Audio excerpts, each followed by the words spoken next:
నేను 10టీవీలో ఉన్నప్పుడు 2015లో నాకు బ్రెస్ట్ క్యాన్సర్ వచ్చింది. ఓకే. సో, అప్పటికే నేను చాలా హెల్తీగా ఉండేదాన్ని. హ్మ్. మంచి ఆహారమే తీసుకునేదాన్ని. హెల్తీ లైఫ్ స్టైల్‌లోనే ఉన్నాను. హ్మ్. అయినా కూడా ఆ క్యాన్సర్ నాకెందుకొచ్చిందనేటువంటి ఒక దిగులు, టెన్షను, బాధ చాలా నన్ను కుదిపేసింది. హ్మ్. అదే సమయంలో centre for sustainable agriculture executive డైరెక్టర్‌గా పనిచేస్తున్నటువంటి జీవి రామాంజనేయులు గారు, హ్మ్. అగ్రికల్చర్ సైంటిస్ట్, మాకు ఫ్యామిలీ ఫ్రెండ్ కూడా. ఓహ్! నైస్. సో, మా వారు అప్పటికక్కడ పనిచేస్తున్నారు. హ్మ్. నాకు ఫుడ్ మీద అప్పటికి కూడా చాలా ఆసక్తి. నేను హ్మ్. జర్నలిస్ట్‌గా ఉన్నా కూడా నేను ఎప్పుడూ రకరకాల ప్రయోగాలు చేస్తూ ఉండేదాన్ని. ఫుడ్ మీద. ఫుడ్ మీద. హ్మ్. ఎక్స్‌పెరిమెంట్స్ చేస్తూ ఉండేదాన్ని. హ్మ్. సో, నాకున్న ఆ అనుభవంతో, ఆసక్తితో రామాంజనేయులు గారు ఏమన్నారంటే, హ్మ్. సీఎస్ఐ సహజ ఆహారం అని స్టోర్స్ నడుపుతోంది అప్పటికి. హ్మ్. ఆర్గానిక్ ప్రొడక్షన్ వాటితో అన్ని రకాల వాటితో మీరు వచ్చి ఇక్కడ ఫుడ్ ప్రాసెసింగ్ యూనిట్ నడపొచ్చు కదా!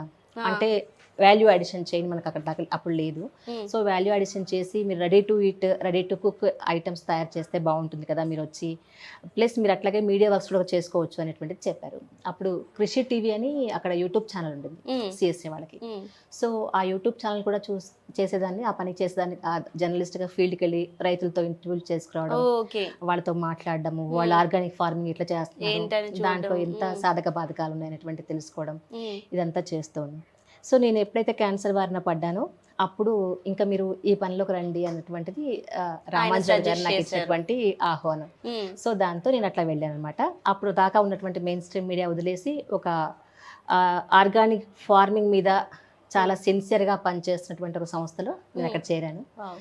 సహజ ఆహారం యూనిట్‌కి ఫుడ్ ఎక్స్‌పర్ట్‌గా పనిచేశాను. ఓకే. సో, సహజ ఆహారంకి అప్పుడు ఒక 8, 10 స్టోర్స్ ఉండేవి. హ్మ్. ఆ స్టోర్స్‌కి మేము మిల్లెట్స్‌తో మేజర్‌గా మిల్లెట్స్, నాన్ మిల్లెట్స్ అన్నిటితో కలిపి దాదాపు నా టీమ్‌తో నేను నలుగురు, ఐదుగురు టీమ్‌తో కలిసి ఒక నలుగురు టీమ్‌గా మహిళలు ఉండేవాళ్ళు. హ్మ్. అందరం కలిసి నేను వాళ్ళకి నేర్పించడం, వాళ్ళు దాని తర్వాత మళ్ళీ కంటిన్యూ చేయడం అన్నట్టుగా ఉండేది. ఆర్&డి చేసేదాన్ని. హ్మ్. అట్లా 50-60 ప్రొడక్ట్స్.